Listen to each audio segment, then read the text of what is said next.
teníamos, creo que todos estos, ¿no? Entonces nosotros de aquí, de todo esto, optamos por sacar un porcentaje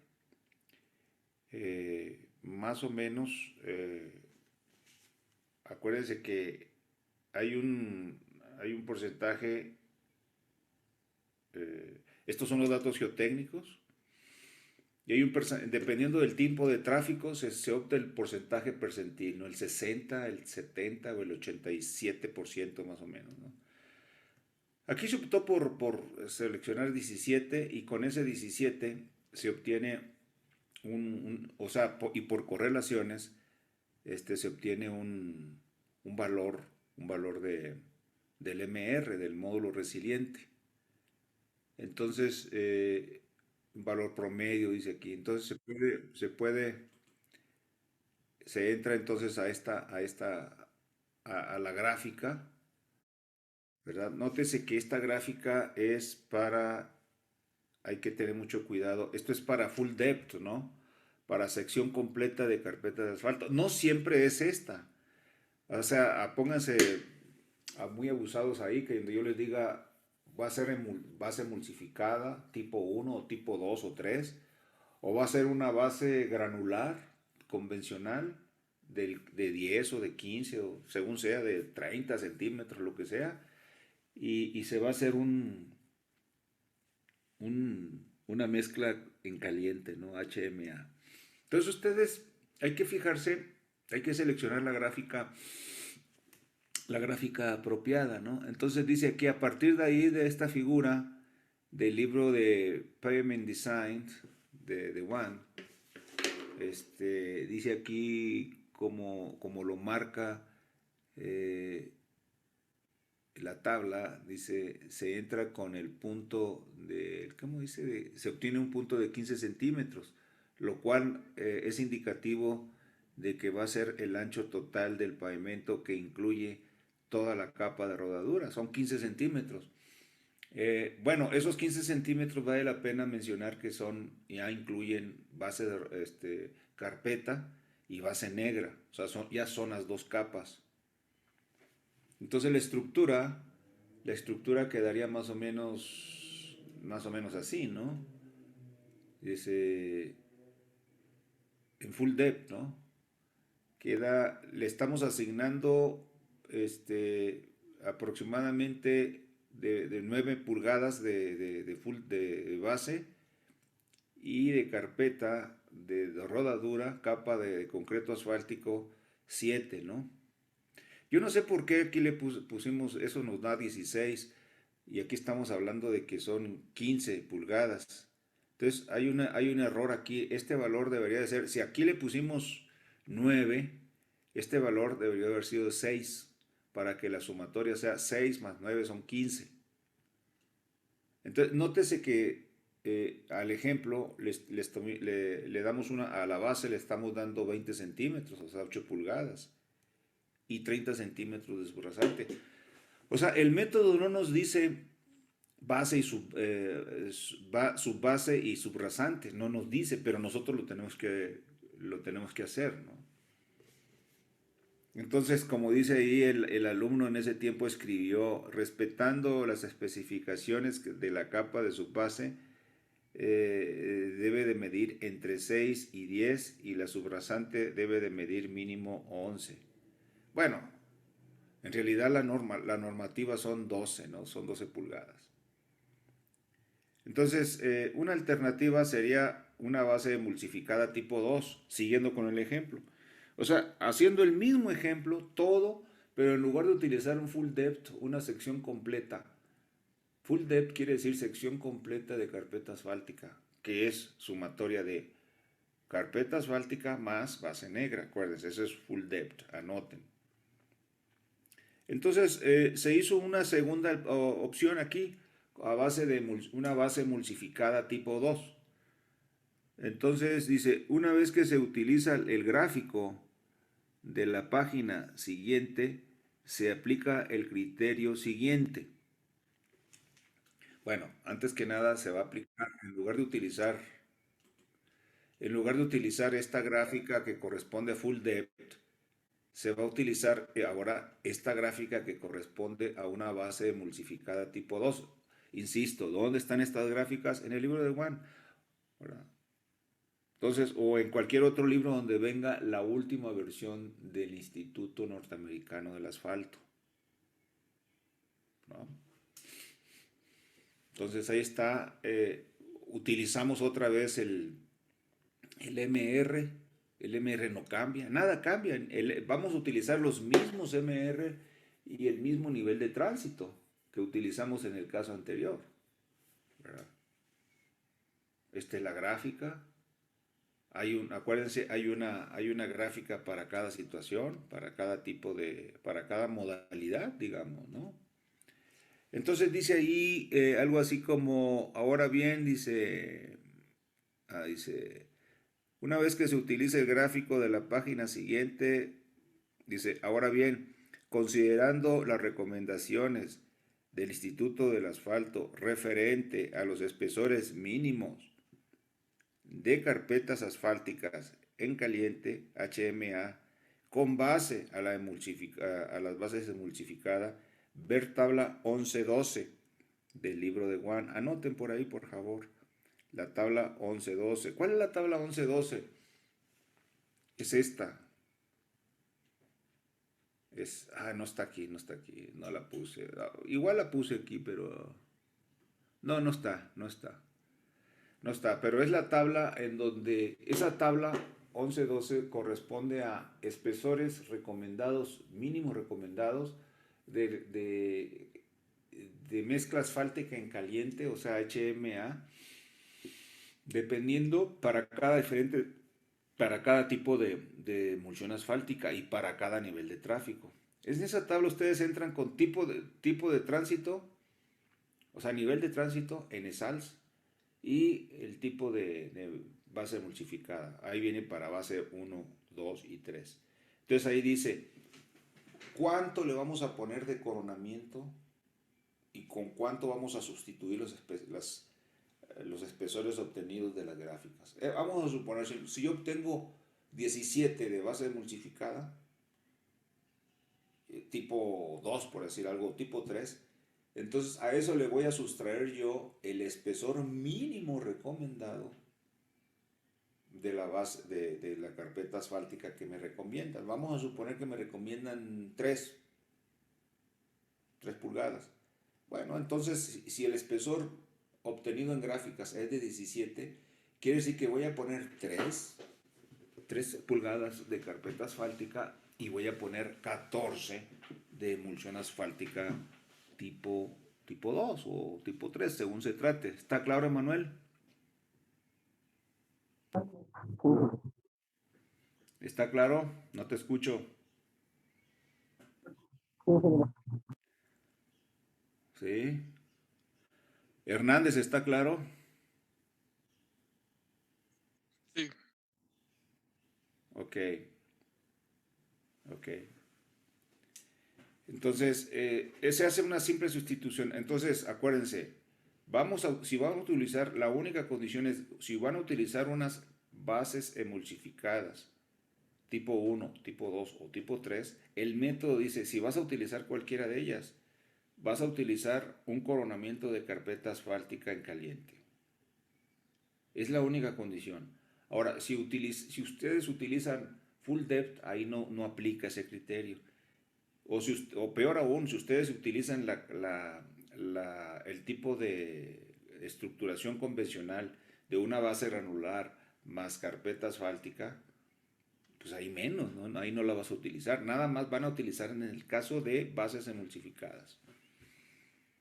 Entonces, siguiendo con el ejemplo, dice aquí, bueno, ahí dice hasta la página, ¿no? La tabla, página 502 del libro, de la edición 2 del libro de Juan, año 2004, ahí dice, ¿no? Entonces, es muy importante que ustedes ahí utilizando eso. Ahora bien, dice, considerando las recomendaciones del instituto referentes, bueno, ahí está, ¿no? Y luego dice, para los ESALs mayores a 10 millones, el espesor mínimo que recomienda la tabla el espesor mínimo de carpeta de rodadura es de 5 pulgadas. Dice, sin embargo, en este caso se propone un espesor mayor de 7 pulgadas. Dice, se aclara que en la práctica resultaría mejor un espesor de 5 pulgadas. Por cuestiones académicas se usará 7 pulgadas. Solo para fines ilustrativos y académicos se usará 7. Sí está claro, ¿verdad?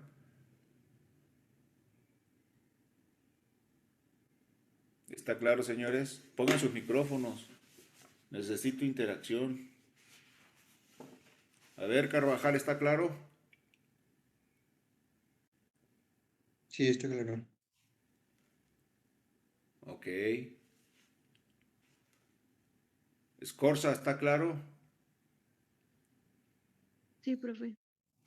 Bueno, entonces, ustedes pueden utilizar el espesor mínimo, ¿verdad? O pueden, pero acuérdense, ese es el piso. Ustedes pueden recomendarlo un poco más. Ya va a depender del criterio, ¿no? Entonces, aquí está el gráfico que se utilizó. Acuérdense, fue tipo 2. Entonces aquí en el ejemplo yo les puse, podemos utilizar nosotros 7 pulgadas o 5. O sea, el espesor mínimo según esto que recomendaban era de 5, ¿verdad? Era de 5 o algo así, 5 pulgadas, de acuerdo a la tabla. Pero ustedes pueden poner 5 o 6 o 7. Entonces nosotros escogimos aquí 7, ¿verdad? Pudimos haber escogido 5. Eso es de índole económica el asunto. Entonces dice, en este caso, el valor requerido, eh, este, dice aquí cayó, se ubica entre 16 y 17 pulgadas, por lo que se decidió tomar el valor mayor, ¿verdad? O sea, entre 16 y 17. Dice, considerando la tabla 11-12 del WAN, se obtiene este valor, ¿no? Capa de concreto asfáltico, escogimos 7, ¿verdad? Entonces, y 17 menos 7 nos da 10. Entonces, la base no es la base negra. Ahí yo quisiera que sustituyeran ustedes eso. Ahí no aplica la base negra. Fíjense que eh, yo les dije, está mal eso, base negra. Alguien pudiera pensar base negra, sí, es una base negra, pero en lugar de meter cemento asfáltico, en la base estamos metiendo una emulsión asfáltica tipo 2. O sea, si alguien dice base negra, en rigor no está tan mal. Entonces, en la segunda capa ustedes pueden poner base emulsificada tipo 2 en lugar de base negra para que no haya confusión, porque generalmente base negra se asocia a una base estabilizada con cemento asfáltico.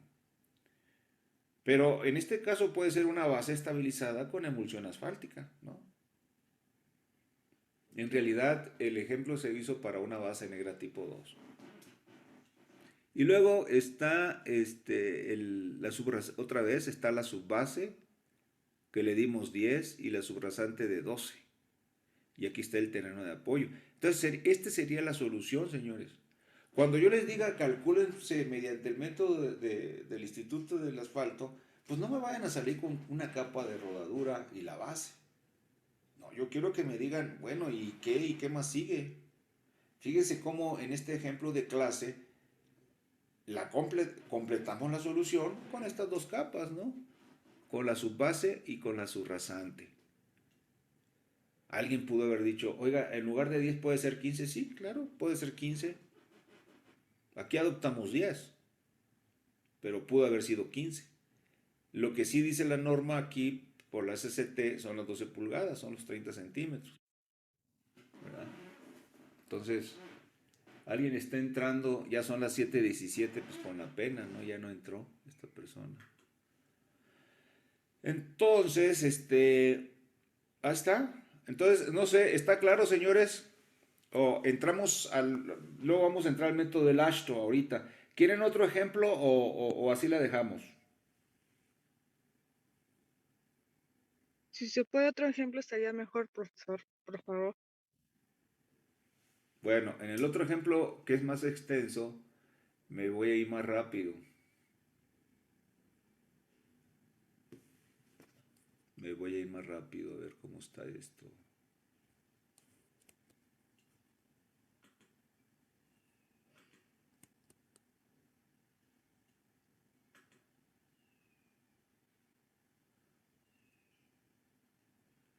Ese ejemplo que vamos a ver ahorita es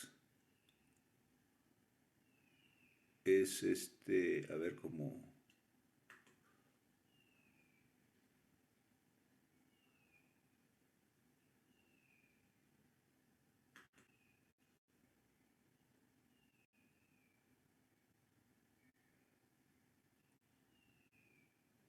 vamos a hacerlo un ejemplo un poquito más.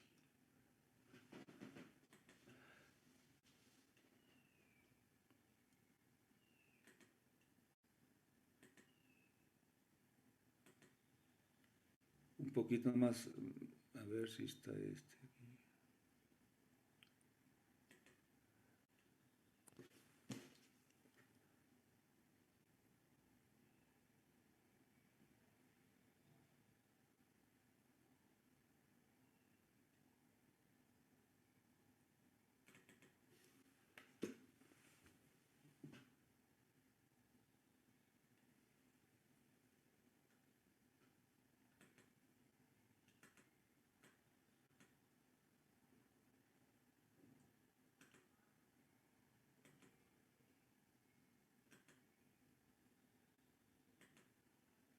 Vamos a ver si pega.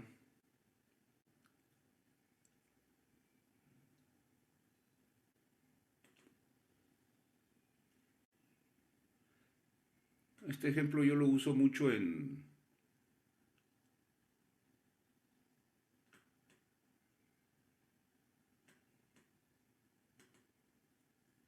ver,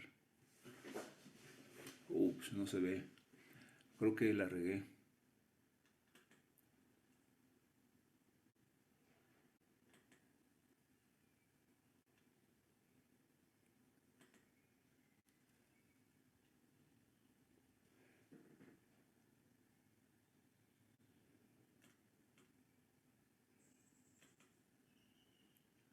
A ver si es este.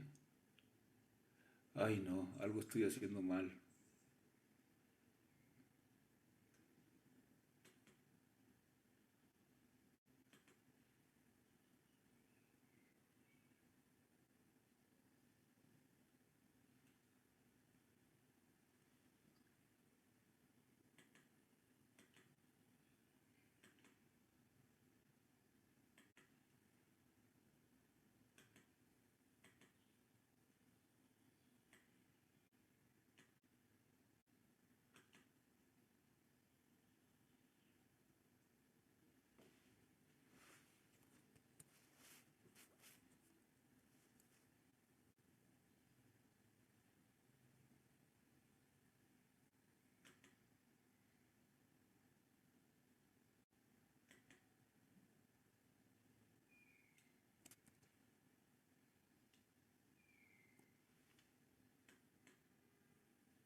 Yo no sé qué está pasando aquí.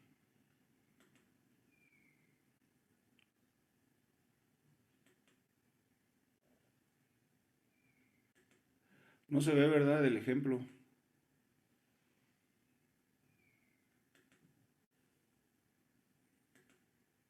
Ahora sí se ve, ¿no? Sí, profesor. Sí, profe, sí. Ok, bueno, este es un ejemplo un poquito más extendido. Mm, vean, ahí se aparece el tránsito, ahí aparece el tránsito, ¿no? Creo que hasta se ve mejor como estaba antes, ¿no? Se veía más grande, ¿no? Pero bueno, lo vamos a dejar ahí. Entonces aparece un tránsito, dice ahí, ejemplo, paso uno, hay que establecer los datos de entrada, caracterización del tránsito y propiedades ingenieriles de la capa de subrasante, o sea, del terreno de apoyo, más bien, así como de las características de la capa de base y subbase. Entonces, para el tránsito existen dos formas de caracterizarlo. Una es mediante el empleo, inciso A, empleo de factores de equivalencia para transformar ejes equivalentes cargados con de todo el esquema, o sea, de toda la configuración del tránsito. Se utilizan los factores de equivalencia, se utilizan los factores de equivalencia, ya me están, los factores de equivalencia, eh, factores de equivalencia para transformar ejes reales cargados de todo el esquema de tránsito. Se usan factores de equivalencia propuestos por la AASHTO para la condición PT, como ya les dije, PT igual a 2.5 y SN igual a 5. Ahí aparece la tabla, ¿no? Dice aquí, viene en inglés la tabla, ¿no? Dice Law of Equivalence Factors. O sea, eh, dice, esto está reproducido por del Instituto del Asfalto, 1981. ¿Verdad? Entonces ahí están, en las columnas en la columna izquierda está el peso por eje en kilonewtons, en la derecha está en libras, peso por eje, ¿no? Y luego en la segunda columna, que está dividida en dos a su vez, dice ahí algo como factor de equivalencia, ¿no? Viene factor de equivalencia para eje sencillo y factor de equivalencia para eje doble. Y las últimas columnas no son otra cosa más que las continuaciones, ¿no? Entonces, esos valores que ustedes tienen ahí son los que aparecen en las tablas. Ustedes tienen esa tabla de la AASHTO, todas la tienen ustedes. Yo se las he proporcionado, o ustedes las pueden conseguir, también vienen en el WAN, etcétera, etcétera, ¿no? Entonces, esto ya lo conocen ustedes, son los factores de equivalencia, van a ser el tránsito, fue lo que consistió el examen, ¿no? Ahí está.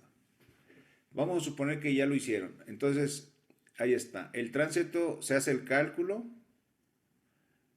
y luego dice, para transformarse a ejes mediante los citados se utiliza o también se puede utilizar esta ecuación. Bueno, no se puede, ya ustedes aplicaron los ESALs, ¿no? Ahí está, el factor los ESALs es igual a factor direccional por el factor de crecimiento, por el factor de crecimiento, por el TPDA, 365 días del año, el número de pasadas y el factor de equivalencia. O sea, no es otra cosa más que la misma ecuación que ustedes ya conocen, ¿no? Factor de distribución, que puede ser 0.4 concentrado, ¿verdad? Y luego por el factor de crecimiento, el TPDA, en fin, ya están todas las literales ahí en la pantalla. Y luego los factores de distribución que se utilicen son, ahí están, ¿no? Ahí está, porcentaje total del número de diseño. Número de carriles, viene, para 2 carriles es de 45, que es un valor promedio.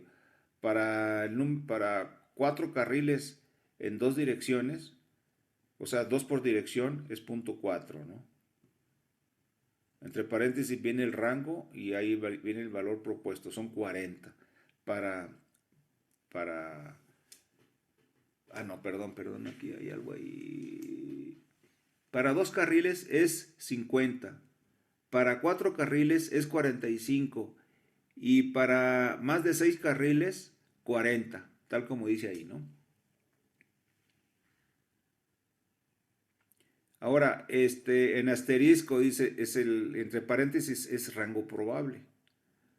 También adaptado del Manual Series número 1, MS número 1 del Asphalt Institute. Eso es lo que propone el manual de diseño, ¿no? Del instituto. Ahora, también eso así se hace y así lo vamos a hacer nosotros, que en el inciso A, así lo hemos hecho nosotros, con factores de equivalencia. Alternativamente, dice ahí en este ejemplo, el tránsito, los ESALs, se pueden calcular mediante factores de camión que propone el método. Se basa en distribuciones de carga o tránsito para diferentes regiones en la Unión Americana. Bueno, esto es para ellos, ¿no? Nosotros nos vamos con este método, que eso para nosotros es pan comido, ¿no? La otra es factor de camión. El factor de camión en la Unión Americana sería que no nos vamos a meter nosotros con este factor de camión. Pero son muy similares, ¿no? Viene para diferentes tipos de ejes, para diferentes tipos de configuraciones. Viene el rango, viene el promedio, ¿verdad? Ya viene el valor, etcétera, ¿no? Entonces, dice, para el cálculo de los ESALs se utiliza el factor de crecimiento con base a una cierta tasa, de crecimiento. En la siguiente tabla se muestra de forma resumida ciertos valores. Para los valores intermedios se puede interpolar o mejor aún, utilizar la fórmula para el cálculo del factor de crecimiento. En la parte inferior de la tabla aparece tal fórmula. Dice, para transformar ejes se utilizan los factores de crecimiento siguientes. Ahí está. Esta tabla aparece en el libro del WAN también. Ahí viene, ¿no? Periodo de diseño en años y luego ya en la parte derecha viene, dependiendo por decir algo, para una tasa de crecimiento del 2 y para un periodo de diseño de 10 años, el factor de crecimiento en lugar de 10 sería 10.96. Igual, ¿no? Si en lugar de 2 fuera el 4%, hombre, pues en lugar de 10.96 brinca a 12.01, etcétera, etcétera, ¿no? Pero si ustedes no quieren utilizar esta tabla, pues yo les sugiero mejor utilizar la famosa ecuación 1 más r a la n menos 1 y dividido eso entre r, ¿no? Que es la fórmula conocida de la Ashton. Entonces, continuando con el problema, dice, hasta aquí lo relativo al tránsito, al análisis de tránsito. En lo que sigue se tratan las características de los materiales. Entonces, eso que acabamos de ver, hay dos formas. Una con factores de camión, que propone el Instituto del Asfalto, o también pueden utilizar los factores de equivalencia, que fue el inciso A, ¿no? Que por ahí nos vamos a ir nosotros. Entonces, condiciones de materiales. Muy sencillo esto. Luego dice, mediante terreno natural o una capa subrasante conformada de acuerdo, dice, a los lineamientos de la SST, se caracteriza mediante el módulo resiliente MR y a su vez se puede relacionar con el CBR, ¿verdad? Condiciones de apoyo, ya está, ¿no? Ahí está. Dice, el MR es 10.34 veces el CBR en megapascales. Es una correlación, ¿no? Acuérdense que la otra correlación en libras por pulgada cuadrada, una de tantas correlaciones es 1500 veces el CBR en libras por pulgada cuadrada. 1500 veces. Sin embargo, la AASHTO dice, ese valor puede ser tan bajo hasta 900, en lugar de 1500 para suelos finos. O puede ser tan alto hasta 2000 para suelos gruesos. Entonces varía. La otra correlación, pero ahora en megapascales, es la que yo estoy indicando aquí, de 10.342 CBR en megapascales. Ahí aparecen las dos, de hecho, ¿no? Cuando se usa el valor de R, dice MR es igual a 7.96 más 3.826 multiplicado por el valor de R.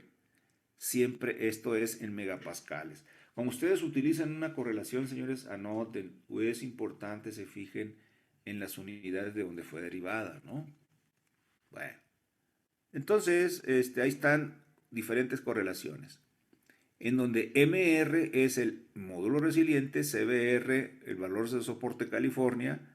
Esta conversión se utiliza solo para materiales arcillosos, limosos o arenolimosos, conforme al Sistema Unificado de Clasificación de Suelos, que es el SUCS, ¿verdad? O cuando el valor del módulo resiliente, MR, sea inferior a 30.000 libras por pulgada cuadrada. Para materiales granulares de mayor resistencia se deben hacer mediciones directas. Las capas base y subbase. Estas capas granulares cumplirán con los requisitos de calidad que se estipulan en la normativa SCT en lo relativo a granulometría, equivalencia de arena, CBR, plasticidad. O sea, hasta de la mano los estoy llevando, ¿no? Luego dice capas, ahí está, ¿no? Y luego dice paso 2, materiales de capa y base, de capa base y los de rodadura, capa de rodadura. Paso 2. Dice, estoy hablando de materiales, ¿no? Dice materiales, capa de base y capa de rodadura. Se pueden utilizar la superficie de concreto asfáltico o bien una superficie de rodadura asfáltica emulsificada junto con una, y luego inciso A, base de concreto asfáltico, 2, base asfáltica emulsificada o inciso C, una base granular sin tratar y una capa de subbase. Todo ello dependerá del criterio de criterios económicos. Insisto, los materiales de capas base y de rodadura se pueden utilizar una superficie de concreto asfáltico o bien una superficie de rodadura asfáltica emulsificada, junto con una base de concreto asfáltico o bien una base asfáltica emulsificada. O sea, todas esas opciones tenemos.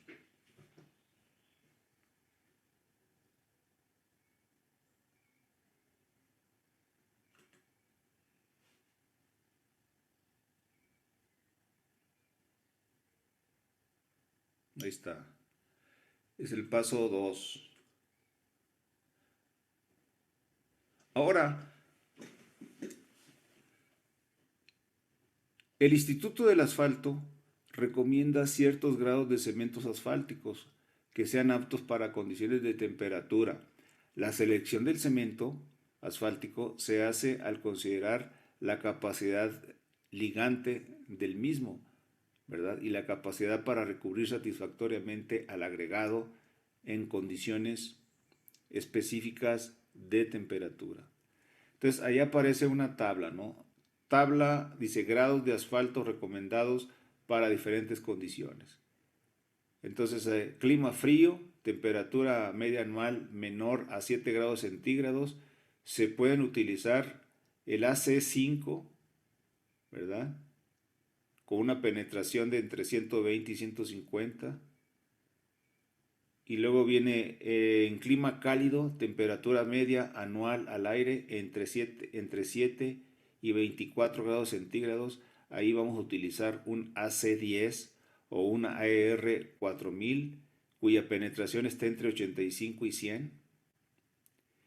Y luego en climas muy cálidos, temperatura media anual al aire superior a 24 grados centígrados, el AC20, ¿verdad? Con penetraciones entre 60 y 70. Cabe aclarar que en México, en casi todo México, nótese que esta clasificación es exclusivamente en viscosidad, no es del Superpape. Entonces, ya esta clasificación está en desuso, si bien la Secretaría lo sigue aceptando todavía, ¿no?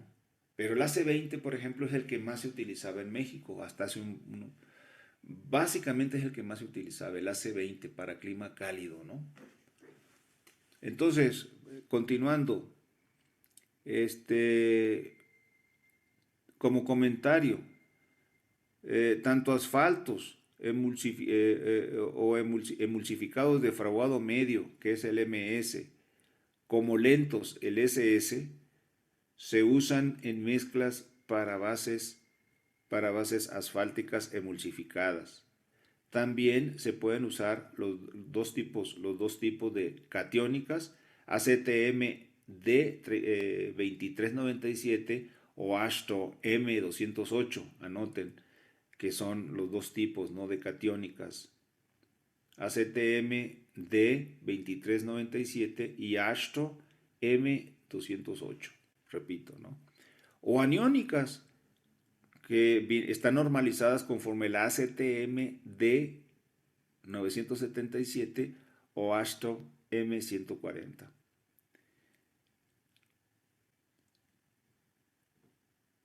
Entonces, dice, el grado del asfalto se selecciona con base en la habilidad para satisfacer con el recubrimiento.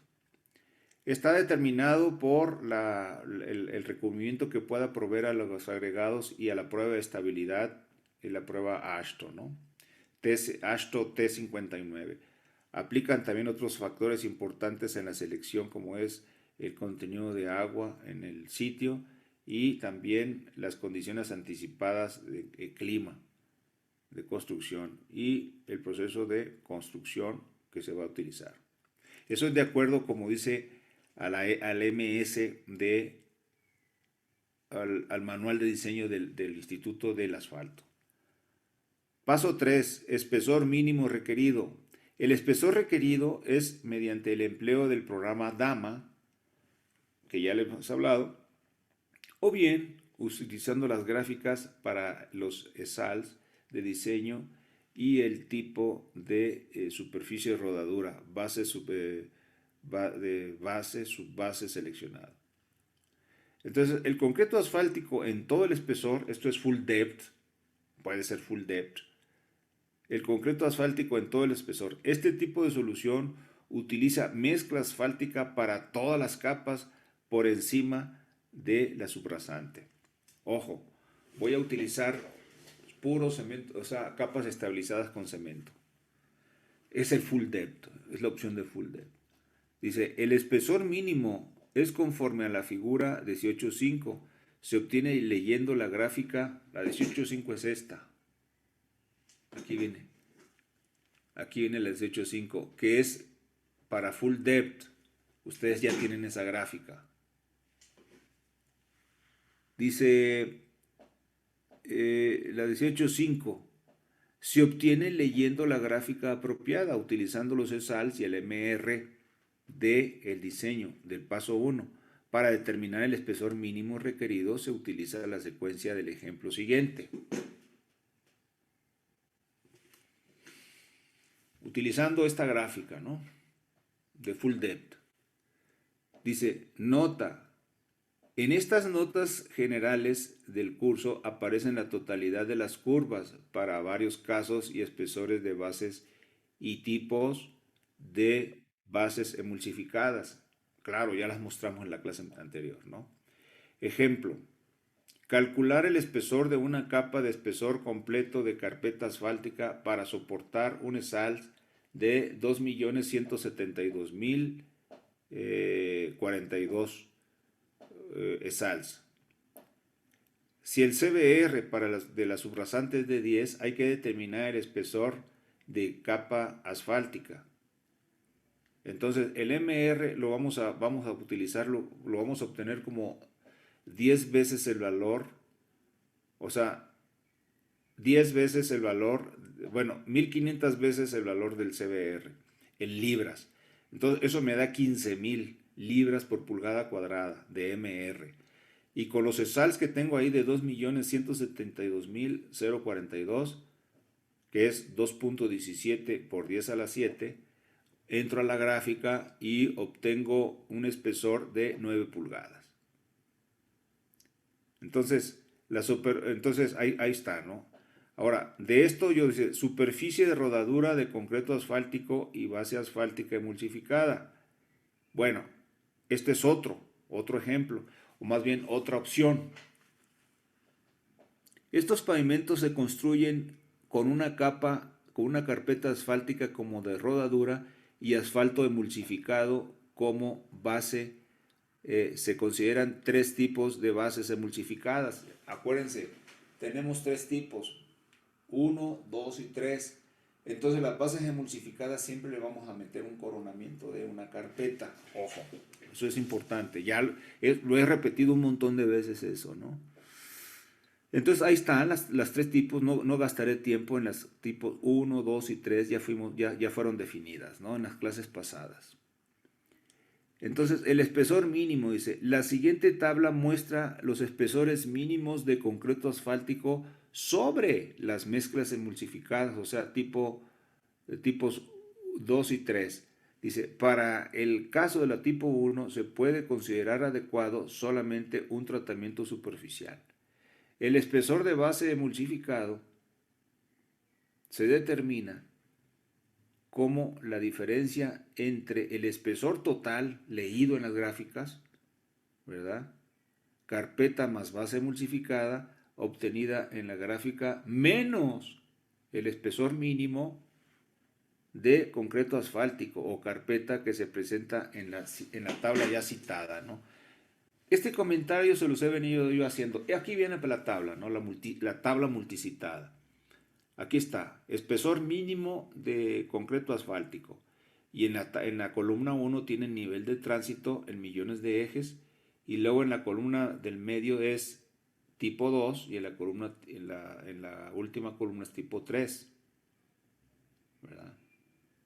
Ahí están los valores, ¿no? Entonces, dice comentario, el concreto asfáltico o tipo 1 o una base emulsificada tipo 1 con una superficie que cuente con tratamiento se puede utilizar sobre el tipo 2 y la tipo 3 emulsificada. Ahí está. Entonces, en el libro de Juan también vienen los espesores. Yo les mostré a ustedes los espesores, ustedes debieron de haber anotado esta tabla, ¿no? Esta tabla que aquí la vuelvo a presentar en el ejemplo. Entonces, el espesor no debe ser menor al mínimo recomendado. Las figuras del texto o de presentación muestran las gráficas de diseño para obtener los espesores mínimos. Ellas se obtuvieron para periodos de curado de 6 meses. Ojo, el criterio de espesores mínimos se ilustra en el ejemplo que sigue. Bueno, ahí está. Hay que diseñar un pavimento que consiste en una carpeta de concreto asfáltico y una base asfáltica emulsificada. Ya hicimos este ejemplo en la otra presentación que hicimos, ya hicimos algo así como esto, ¿no? Entonces se requiere diseñar un pavimento para soportar un ESALS de 1.303.225. Estamos hablando de una cosa muy modesta, ¿no? 1.3 por 10 a la 6. Digo, no es nada eso, ¿no? Dice, sobre una subrasante que tiene un MR de 15,000 libras por pulgada cuadrada. Inciso A. Se determina el espesor para una capa de rodadura y base y base para pavimento constante en una carpeta asfáltica y una base asfáltica emulsificada. Esa es una opción. La otra opción es el inciso B, es se repite el proceso en A, pero ahora para una base emulsificada del tipo 3, nada más.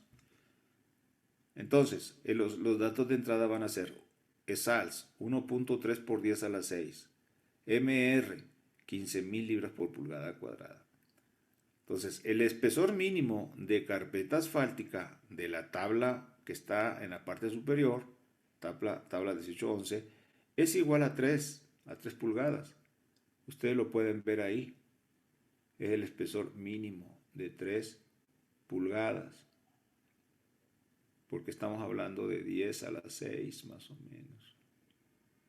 Sí, para 10 a la 6 estamos hablando 3 pulgadas, ¿no? Sí.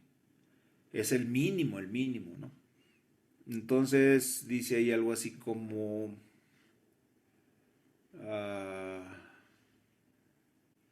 de 3 pulgadas.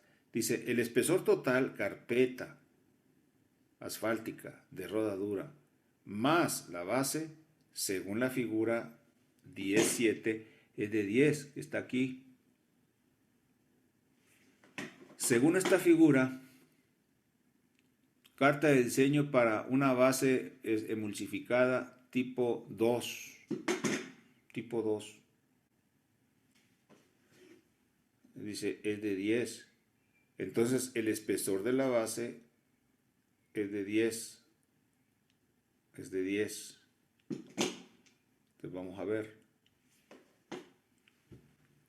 Dice,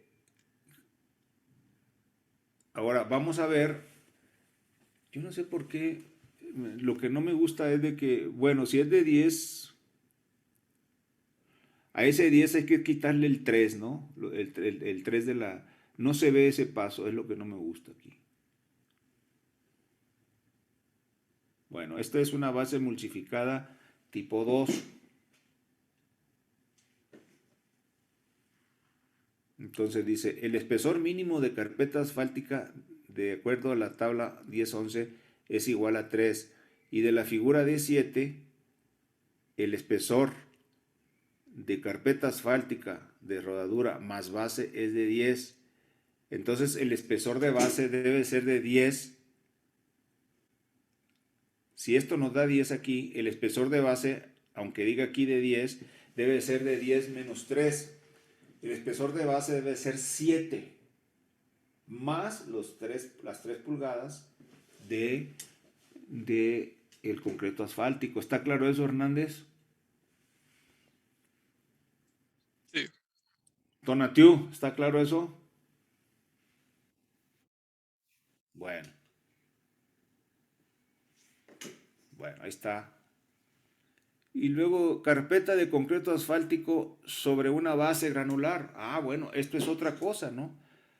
Siguiendo con el ejemplo, porque en el ejemplo nos piden en el inciso A determinar el espesor para una capa de rodadura más base con carpeta asfáltica y base emulsificada. Eso es en el A. Y en el inciso B repita lo de A, pero ahora... Ah, no. Para una base de tipo 3. Esa es la A, ¿no? No aparece la A, yo no sé por qué. Digo, la A sí aparece, pero la B no aparece. Pero bueno. Ahora, vamos a ver el otro caso, carpeta de concreto asfáltico sobre una base granular. Aquí no vamos a utilizar una base emulsificada, sino que, acuérdense, si ustedes ven las tablas que veíamos la clase pasada, hay tablas para full depth, hay otras gráficas para base tipo 1, tipo 2, tipo 3, y luego a partir de ahí vienen gráficos para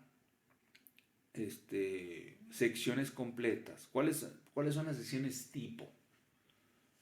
Carpeta asfáltica montada sobre una base de diferente espesor. Pueden ser 10, 15, 20, 25, 30, hasta 45 me parece. Entonces ahora, siguiendo con el ejemplo, es lo mismo que el anterior, pero ahora en la alternativa de un pavimento convencional, de base no estabilizada. Dice, consiste en una carpeta asfáltica, concreto asfáltico, sobre una base y subbase granular sin tratar. Sin embargo, se podría prescindir de la capa de subbase. El Instituto del Asfalto recomienda que el espesor de la capa base no sea menor a 15 centímetros, o sea, 6 pulgadas. La tabla 1812 proporciona espesores mínimos de carpeta asfáltica sobre una base granular sin tratar. Bueno, ahí aparece los espesores mínimos que viene en la carpeta, ¿no? O sea, así por ejemplo para tránsito pequeño de 10,000 vehículos, de 10,000 SALs, o sea, dice para parking lots, tránsito ligero y demás, dice el espesor mínimo de concreto asfáltico es de apenas 7.5 centímetros. Y luego dice, para tránsito entre 10,000 y 1,000,000 de SALs, dice es un tráfico medio a pesado. Para un tránsito medio, el espesor mínimo es de 10 centímetros. Y para un tránsito de medio a pesado, es de 12.5 o mayor.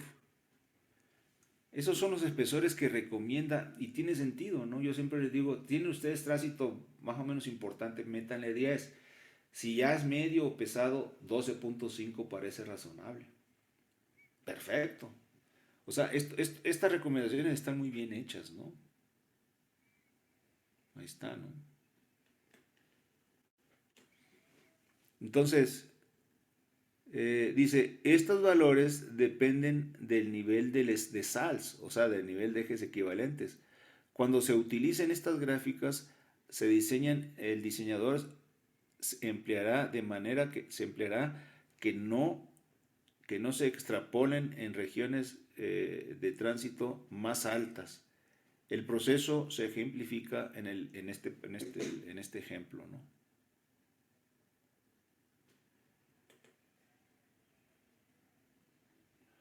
Ahí están las gráficas. Ejemplo. Dice, se pretende diseñar un pavimento que soportará un tránsito, el mismo tránsito anterior, sobre una subrasante que tiene un MR de 15,000 libras por pulgada cuadrada, que es el mismo ejemplo anterior, mediante una base granular de 6 pulgadas, o sea, 20 centímetros, y una carpeta asfáltica. O sea, hay que ver qué carpeta asfáltica. Es lo que vamos a determinar, el espesor de la carpeta. De la figura 1810 se determina que el espesor mínimo de la carpeta es de 6 pulgadas. Entonces, ¿cuál es la 10? La 10 es carta de diseño para un pavimento para concreto asfáltico y utilizando una base sin tratar de 6 pulgadas. Que ustedes tienen esa gráfica. Ojo, ustedes es importante que siempre trabajan en el ámbito de las curvas, no se vale extrapolar. Si ustedes extrapolan, el diseño no sirve. Tiene que estar dentro de las curvas. Por favor, esto que estoy diciendo, tómenlo muy en cuenta. Todo el cálculo que ustedes, la lectura debe ser dentro del ámbito de las curvas, no se vale extrapolar. Si ustedes hacen eso es basura. Bueno, entonces ya sacan 6 pulgadas, son 15 centímetros. ¿Qué quiere decir? Que la estructura del pavimento muy seguramente va a ser 6 pulgadas de carpeta más, ¿cuánto de base habíamos puesto? Habíamos puesto 6 también, entonces son 6 y 6 de base, y le vamos a poner seguramente unos 8 pulgadas de subbase y las 12 pulgadas de la subrasante. Esa sería la sección de diseño. ¿Está claro eso, Hernández? Tonatiu. O sea, completen siempre el cálculo, ¿eh? No me vayan a decir, oiga, pues ahí es lo que me da. No, no, no. Nada de qué es lo que le da. Esa respuesta, por cierto, evítenla, señoras, en la práctica. Nunca digan ustedes, es lo que me da la ecuación o es lo que me da el programa. No, el programa no hace diseños. El diseño lo hacen ustedes. Nunca nunca digan, pues a mí lo que me da, es lo que me da la ecuación, es lo que me da el programa, es lo que me da la gráfica. No, no, no. Nada de eso, señores. Esto es una herramienta y ustedes son los que llevan la responsabilidad. Bueno, entonces aquí dice algo así como, el diseño será entonces 6 pulgadas de carpeta asfáltica más 6 de base granular, sin tratar. Otra alternativa sería utilizar una base granular de 12. Ahora el espesor mínimo de carpeta asfáltica, cuando se utiliza 12, sería de 5. Fíjense, entonces, ahí está la gráfica correspondiente, ¿no? Abajo, para 12, ¿verdad? Ahí está. Entonces, la estructuración se dice, dado que el espesor mínimo requerido de base es de 6 y el diseño del pavimento podría ser como sigue, ¿no? 5 de carpeta asfáltica, 6 de base, más 6 de capa de subbase, más 30, falta ahí, más 30, más 12 pulgadas de subrasante, ¿verdad? Entonces, ¿cómo ven, señores? ¿Está bien, no? ¿Cómo la ven?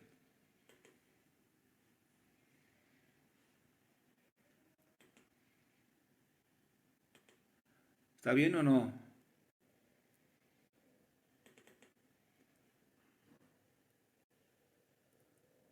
No me contestan, hombre, ¿qué pasó? ¿Están dormidos?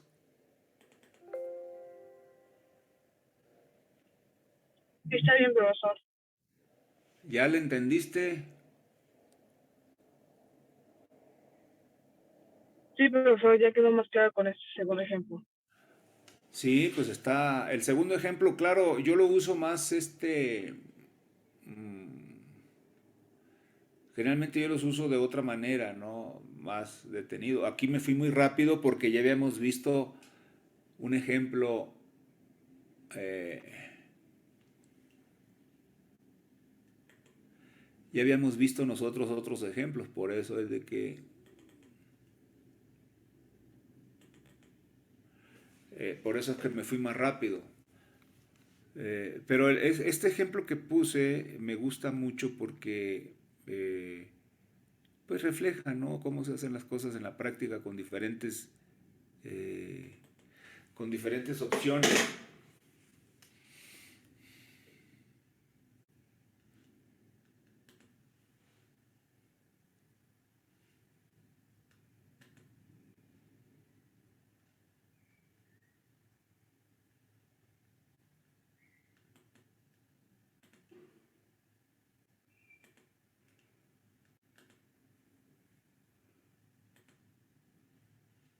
Entonces vamos a ver ahora, señores, el multicitado método de diseño de la AASHTO.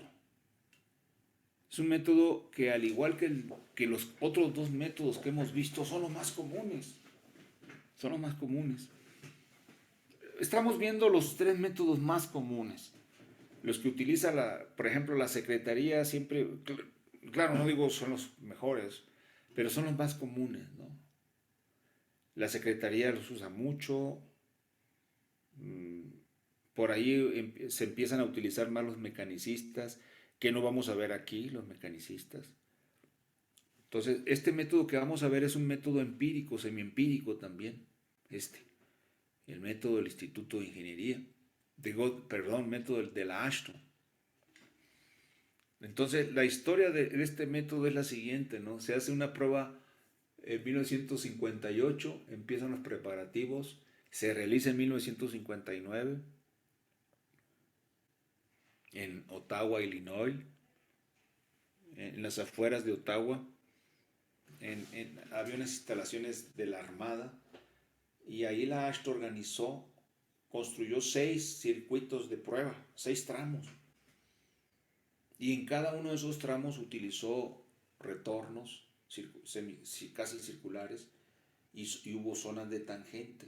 En cada zona de tangente se hizo variar espesores de pavimentos, tipos de diferentes. Entonces, en una zona de tangente, ahorita lo vamos a ver, se colocaron flexibles y en el otro rígidos. Y en una zona de tangente, cada sección de prueba más o menos medía 30 metros. Y luego después había una transición y se cambiaba de sección. O sea, de espesores, de todo, ¿no? Fue un megaproyecto que fue el detonador de muchos métodos a nivel mundial. Entonces, en 1961, el experimento se termina en el 60 y en el 61 se hace el primer approach de las ecuaciones empíricas para diseño de pavimentos flexibles y rígidos a partir de métodos observacionales. O sea, en lugar de utilizar factores de equivalencia, otra gran cosa es de que los factores de equivalencia se derivaron a partir del daño observado, no a partir de las ecuaciones de igual esfuerzo, igual deflexión, iguales tensiones, iguales presiones de contacto. No. Aquí se observaron directamente los daños en las diferentes tipologías de pavimentos. Entonces los factores de equivalencia se derivaron y se formaron las tablas que ustedes tienen. Acuérdense que ustedes tienen factores para niveles de rechazo de PT igual a 2, 2.2, 2.5, 3. ¿Por qué? Porque la AASHTO fue el primer método que utilizó el criterio de calificación estructural. Y la calificación estructural era en base a niveles de servicio. Y el nivel de servicio, vayan anotando, que puso la AASHTO fue de 0 a 5, fue la calificación. 0 para un pavimento inexistente y 5 para un pavimento totalmente nuevo. Entonces, cuando digo 0 inexistente, pues nunca vamos a llegar al inexistente. Entonces, el piso que se adopta es de 2, ¿verdad? Es donde decimos, es cuando el pavimento ya cumplió su nivel estructural, su nivel de vida de 2. Porque si nos bajamos abajo de 2, ya el pavimento va a requerir reconstrucción. Mientras que si de 2 lo ponemos como piso, podemos utilizar ese nivel de deterioro como un nivel de inferior para proceder a diferentes procedimientos de rehabilitación, de conservación, de rehabilitación para incrementar y llevar otra vez el pavimento a condición nueva, ¿no? Entonces, el método del AASHTO por primera vez introduce ese concepto, nivel de servicio, perdón. En 1972, guía temporal de la revisión de esta, ¿no? Cada 10 años más o menos, ¿no? En el 81, nótese, guía para el diseño temporal revisada para pavimentos rígidos. O sea, temporal es Interim Design Guide, así se llamaba. Interim quiere decir temporal. Interim Design Guide, ¿verdad? Para pavimentos de concreto. 81. En 1986 hay una publicación muy buena para los dos, rígido y flexible. Es un librote, yo por ahí lo debo de tener, bien engargolado. Es un librote muy gordo. Le tengo mucho aprecio porque traía mucha información para pavimentos nuevos, existentes, rehabilitaciones, mucha información, mucho trabajo de investigación. Y esto dio pie para que poquito después sacara lo que para mí es un hito, ¿no? 1993, guía AASHTO para el diseño de estructura de pavimentos, ¿no? Que todavía lo seguimos usando. En el 98 hay un suplemento al 93 para pavimentos rígidos. Portland Cement Concrete. No, Portland Cement Concrete. O sea, pavimento de concreto de cemento Portland. En el 2002, fíjense, tuvieron que pasar muchos años. En el 2002 se proyectó la guía mecanicista, empírico mecanicista. Sin embargo, hubo retrasos, hubo 6 años de retraso y fue hasta el 2008 que salió. Mucha gente le llama AASHTO 2002, pero es 2008, ¿no? Y el 2008 es el que se viene, es el actual, es el último grito de la moda, ¿no? Es el último, el estado del arte, digamos, ¿no? El objetivo de este método fue determinar el espesor de capas para soportar el tránsito. Luego se corrige el periodo de diseño para considerar pérdidas de niveles de servicio por causas ambientales. O sea, ambiente y tránsito. El objetivo es encontrar un valor de cierto número estructural. O sea, acuérdense que ahí viene el número estructural cuando utilizamos el tránsito. Dice, se obtiene mediante nomogramas o programas de cómputo. La figura siguiente además requiere un tránsito estimado en términos de SALS para un cierto periodo de diseño, un nivel de confianza, desviación estándar global, módulo resiliente, representado en el tramo para que represente al tramo de prueba, y pérdida de nivel de servicio. Nótese que la palabra recurrente que vamos a estar empleando en este método es pérdida de nivel de servicio. Delta PSI es igual a P0 menos PT. P0 es nivel de servicio inicial. Copien, vayan anotando. P subíndice 0, nivel de servicio inicial. P subíndice T, nivel de servicio terminal o nivel de rechazo. Delta PSI es pérdida de nivel de servicio. Delta PSI es un acrónimo, ¿no? Delta es un decremento. P se llama Present Serviceability Index. O sea, pérdida de nivel de servicio presente. Entonces es Present Serviceability Index. Entonces, en la ecuación, como es una ecuación empírica, necesariamente tiene que venir ecuaciones de tipo estadístico, por eso se involucra la desviación estándar global. La desviación estándar global tiene dos componentes. Una es la desviación asociada a la predicción del tránsito y otra es la desviación estándar asociada al modelo de deterioro. ¿Y cuál es el modelo de deterioro, señores? De acuerdo a la ecuación, era esta ecuación. Esta ecuación fue derivada, como pueden ver, es una ecuación empírica, a base de regresiones lineales.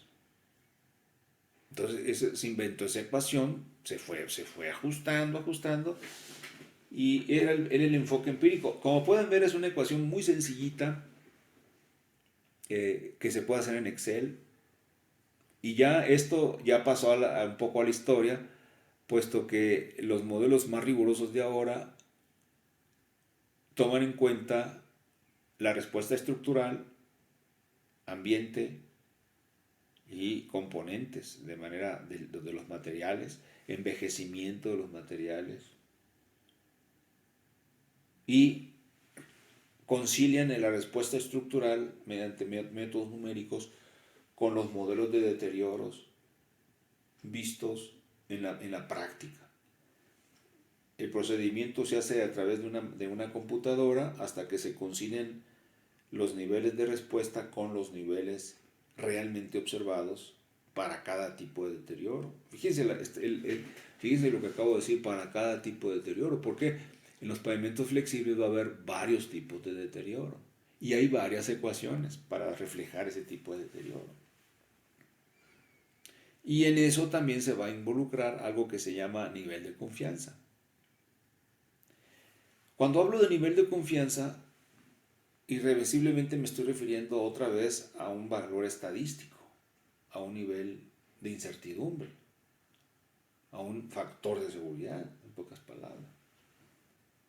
Entonces, sin embargo, me estoy adelantando mucho, es lo que es la modernidad. Aquí, fíjense, aquí no hay nada, aquí nada más es puro empirismo. Aquí nada más involucra el logaritmo de base 10 del tránsito W10, es el W sub 18, es logaritmo de base 10 de todo el ESAL pronosticado en la etapa de proyecto. W18, repito, es el número de diseño, el número de ejes equivalentes de 18 kips pronosticados en la vida de diseño. Y ahí tenemos una incertidumbre también. Porque acuérdense que ese viene en función de un número estructural. Pero ese número estructural aparece por acá, vean. O sea, el número estructural está aquí y está acá. Entonces, ¿cómo se resuelve esta ecuación? A través de prueba y error. Entonces nosotros suponemos un valor de número estructural para obtener esto. Y ya después obtenemos esto. Hasta que converjan. Dejamos el cálculo iterativo hasta que el supuesto más o menos se asemeje al calculado. En más o menos un 15%. Por eso es de que antes era muy largo. En aquel tiempo, hace 20 años, hace 30 años, había un programita muy sencillito el programa, ¿no? Por cierto, que para resolver esta ecuación, para no estar iterando. Claro que ese programa es una centésima parte del programa que se utiliza ahora, ¿no? Que es un programa muy poderoso, ¿no? Para el método mecanicista. Porque aquí intervienen muy pocas variables. Entonces, fíjense, la ecuación que sencilla era, aquí este valor ZR era un nivel de confianza. ZR, dice. Era una desviación estándar normal, ZR. S0 es desviación estándar global, que involucra a la desviación asociada al modelo de deterioro que es esta y a la desviación asociada al tránsito. Entonces, ¿cómo se calcula ese subíndice cero? Ese subíndice cero no es otra cosa más que la raíz cuadrada de dos sumandos, de la raíz cuadrada de la desviación estándar al cuadrado por asociada al tránsito más la desviación estándar al cuadrado asociada al modelo de deterioro. Por eso se le llama desviación estándar global a ese subíndice cero. Aquí está. Dice, desviación estándar, error estándar asociada al tránsito y a la ecuación de deterioro, que es esta. Delta PSI, ¿qué es esto? Es pérdida de nivel de servicio. SN, número estructural. Y MR, módulo resiliente. ¿Verdad? Entonces, el número estructural es esto, señores. Por favor, anoten. El número estructural la van a estar ocupando mucho. El número estructural. Anótenlo bien anotado, porque lo vamos a utilizar mucho nosotros en nuestros análisis.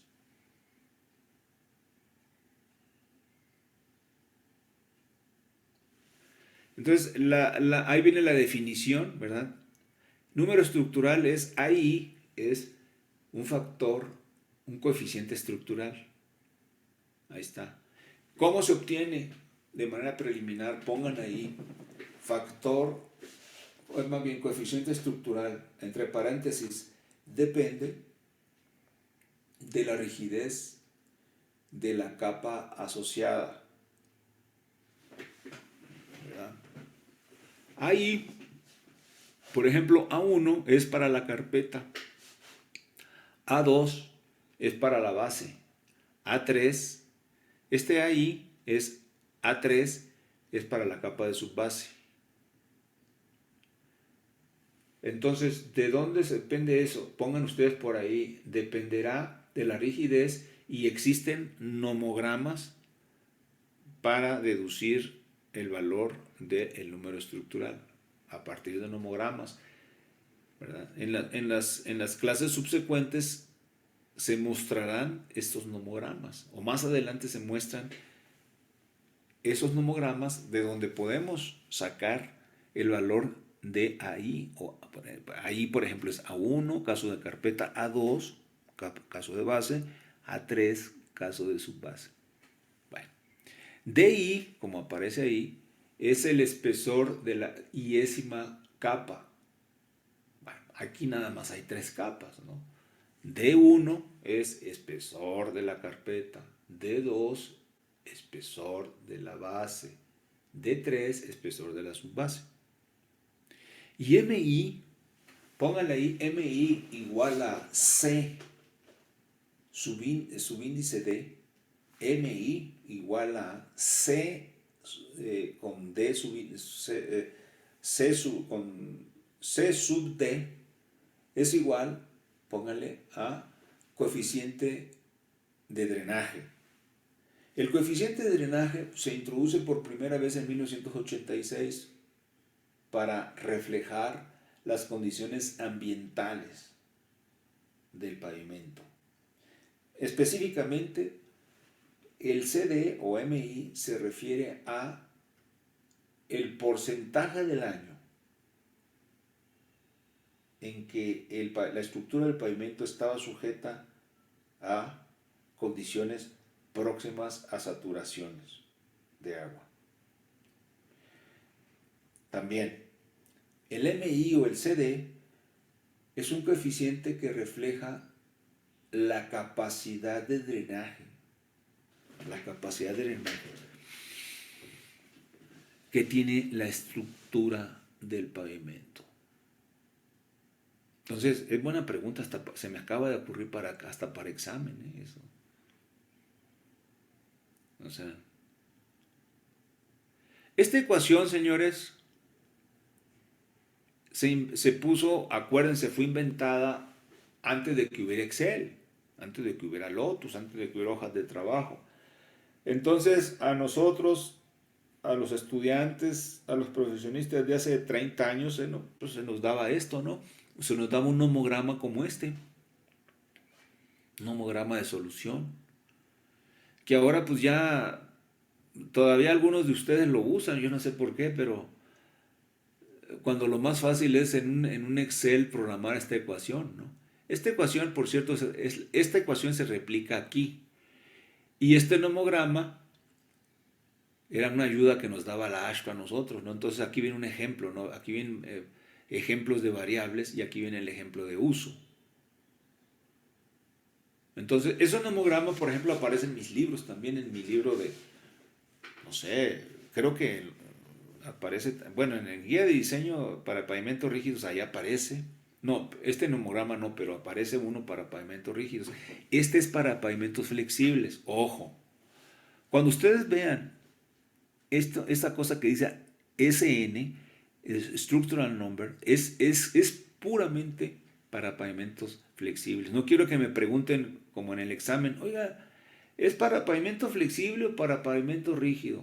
Mala pregunta, ¿eh?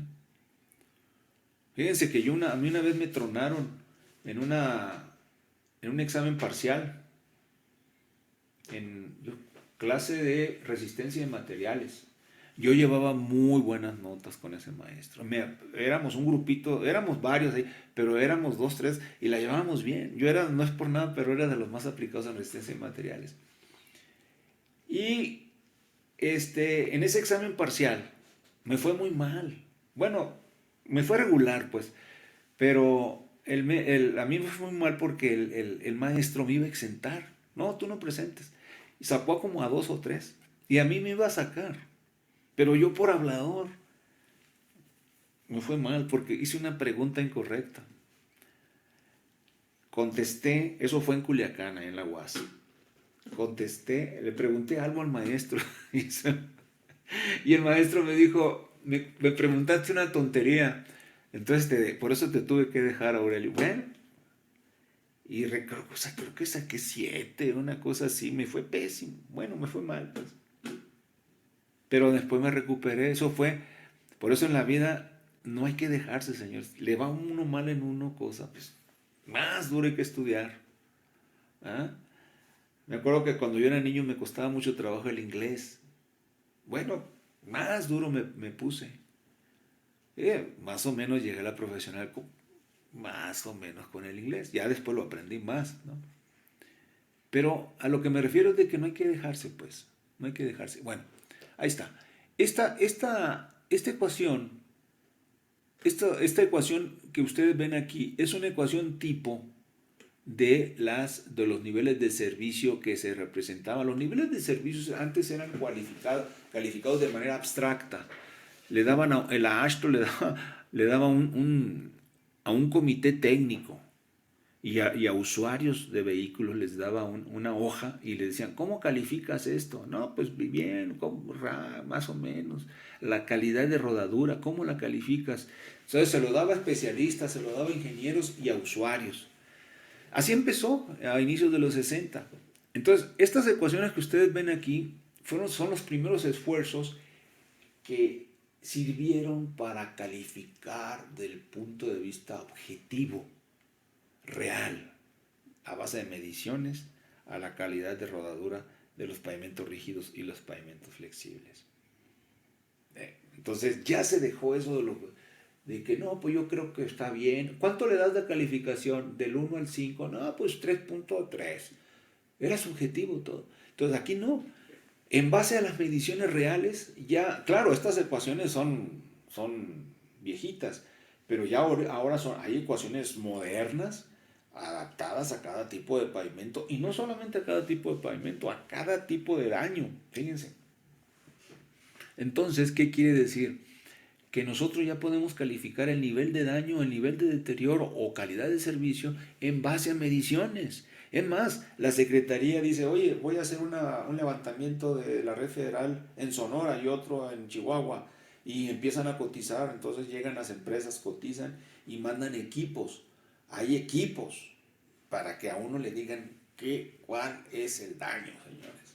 Eso es una chulada, ¿no? Pero bueno, lo que quiero yo decirles aquí esos son de los primeros esfuerzos. Nótese, por ejemplo, el caso de pavimentos flexibles.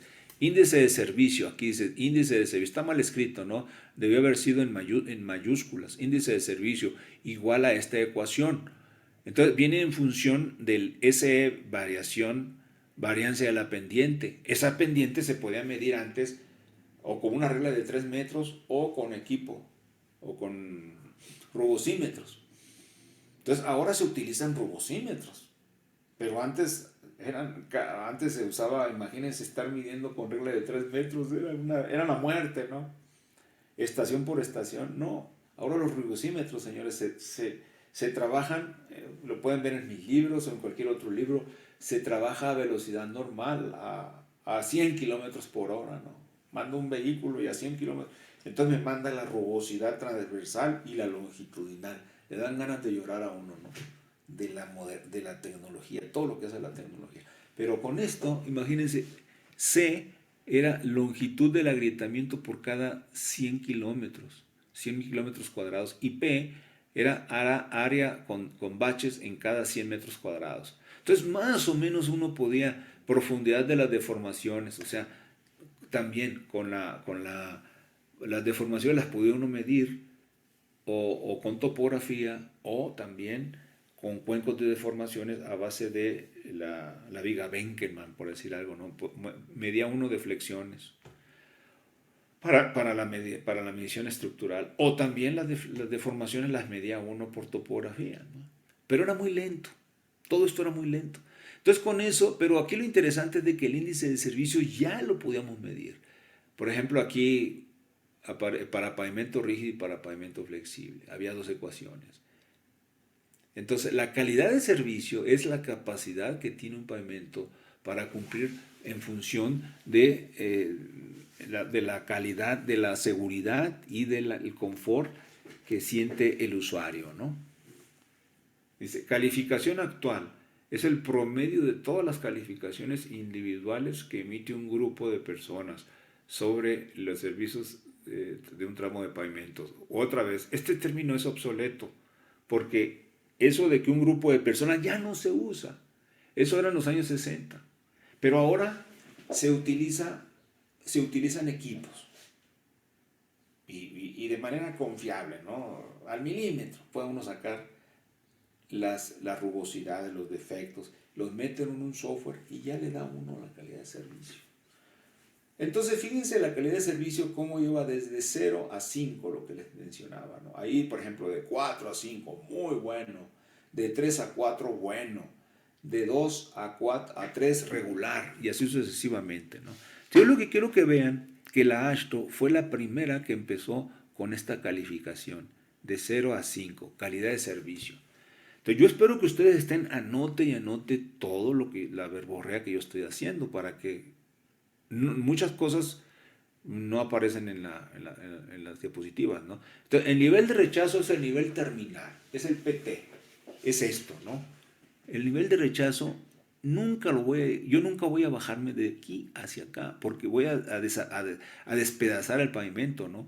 Este, señores, 2 es mi piso. Nunca voy a permitir que el nivel de servicio se me baje de 2, so pena de que se destruya de manera se arruina el pavimento, ¿no? Imagínense, yo tengo un pavimento en una carretera altamente transitado, un bache, señores, un bache de 30 centímetros en clima lluvioso y bajo tránsito. En 3 días ese bache se hace de 5 metros, en 3 días. No lo digo yo, es la práctica. Y si hace de 5 metros, el agua entra, el agua penetra y al rato la estructura se despedaza y en un mes eso ya se desapareció. Entonces, Pues solo sobran 2 minutos. ok. Entonces hasta aquí vamos a dejar, señores, la clase. Por cierto, insisto, la alumna Villaseñor no presentó, nomás para que sepa, ¿no? El examen. No he calificado. Entonces, Carvajal. Presente.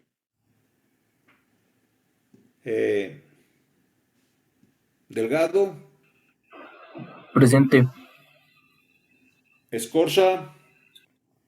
Presente. Flores Bringas. Presente. Hernández Bautista. Presente. Juárez Hernández. Presente. Mejía Colín. Presente, profesor. Nájera Covarrubias. Lo sacó a la sesión. Romero Valle. Romero.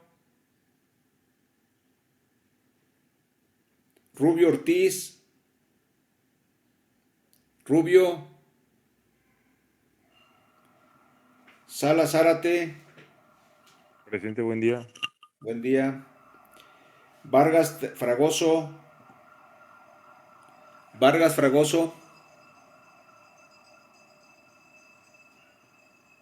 Velasco Acosta. Presente, profesor. Villaseñor.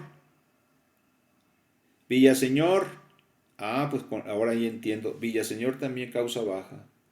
Con razón, ya es la tercera. Falta. Con razón no presentó examen. Y Vázquez Duque. Fíjate que yo no sé por qué te tengo, Vázquez, aquí no has venido y yo no sé por qué no te anoté en las listas. Aquí yo tengo todo, ¿no? Pero bueno, tengo todo. Lo que sí, Vázquez, es de que no has entregado tareas, nomás te lo comento para que sepas. Has entregado una tarea, entonces no sé cómo le vas a hacer. Señores, nos vemos el miércoles. Que le pasen bonito día y suerte.